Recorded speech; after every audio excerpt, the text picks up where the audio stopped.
Do you know what happens when you drink alcohol? I mean, what happens inside your body when you drink alcohol? नहीं. Hi there, my name is Aroi Kadam and I'm second year MBBS student at NKP Salvi Institute of Medical Sciences, and today I'm going to discuss about alcoholic liver disease. So let's watch the video. The major function of our liver is to convert the harmful substances present in the food we eat or drink to relatively harmless substances so that they can be easily excreted from our body. So, when you drink alcohol, most of it is sent to the liver to be processed. Alcohol, taken in small amounts, is relatively harmless, but if taken in excessive amounts, can lead to serious conditions like cirrhosis.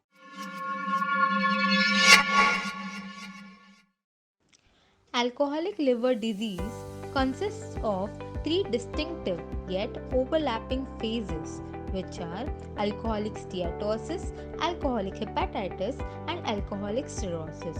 So, when we zoom into the liver, we see that it is made up of approximately 1 million hepatic lobules. The hepatic lobule is a hexagonal shaped structure and its vertices constitute the portal triad.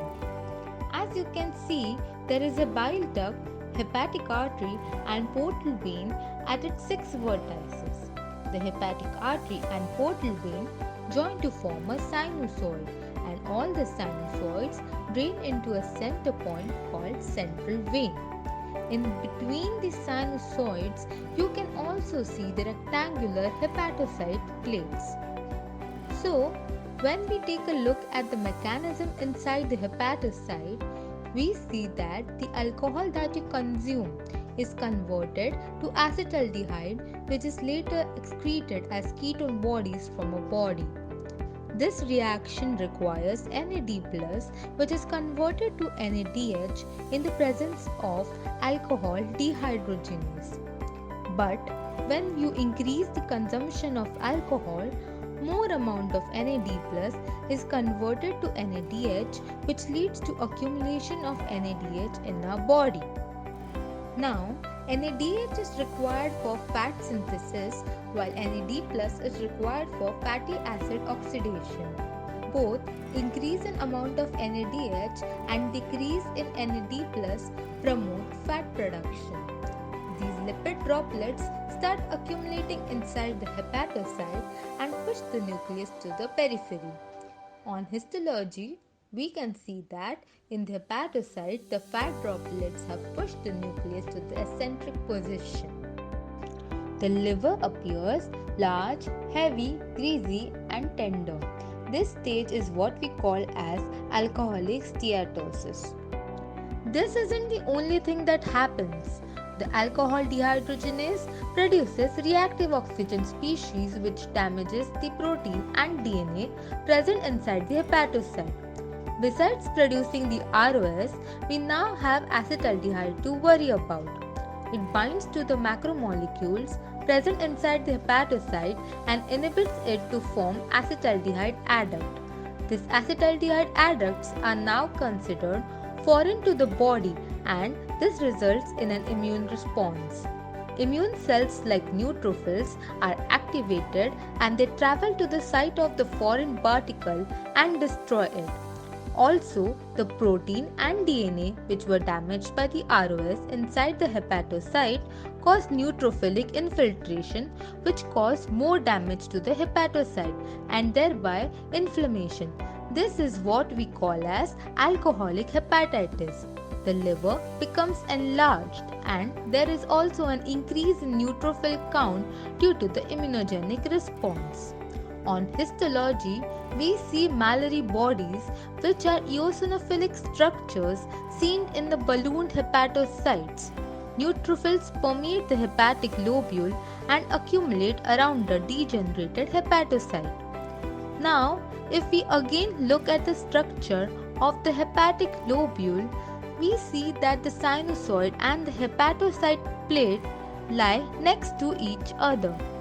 On zooming into this part, we see that they are separated by a perisinusoidal space. This perisinusoidal space consists of star-shaped stellate cells. These cells are usually quiescent and only store vitamin A.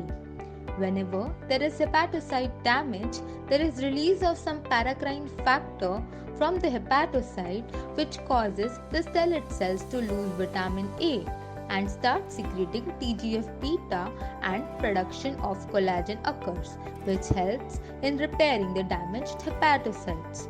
But when more hepatocytes are damaged, it causes collagen accumulation and leads to pressure buildup and compression of sinusoid as well as the central vein. Higher pressure leads to leakage of fluid from the sinusoid into the peritoneal cavity and leads to a condition called ascites.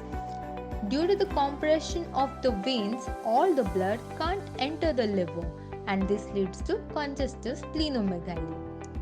Now, the remaining surviving hepatocytes decide to come together and form many regenerative nodules, which are separated from each other by fibrous septa. On histology, it looks somewhat like this, and the specimen of liver shows a bumpy appearance. This stage is called as alcoholic cirrhosis. Even though many people are chronic alcohol drinkers, only a few unfortunate 10 to 15% of them suffer from liver cirrhosis. Liver cirrhosis is found to be more common in women than men due to the role of hormone estrogen. Also, some people have genetic mutation which leads to a variant of ALDH which inhibits the oxidation of alcohol, and these people are at higher risk of developing alcoholic cirrhosis. So, instead of damaging your liver, it is better to avoid excessive and chronic alcohol intake because who knows, you might end up in the unfortunate 10 to 15% of the population. Thank you for your patient listening. I hope you understood this concept and take better care of your liver.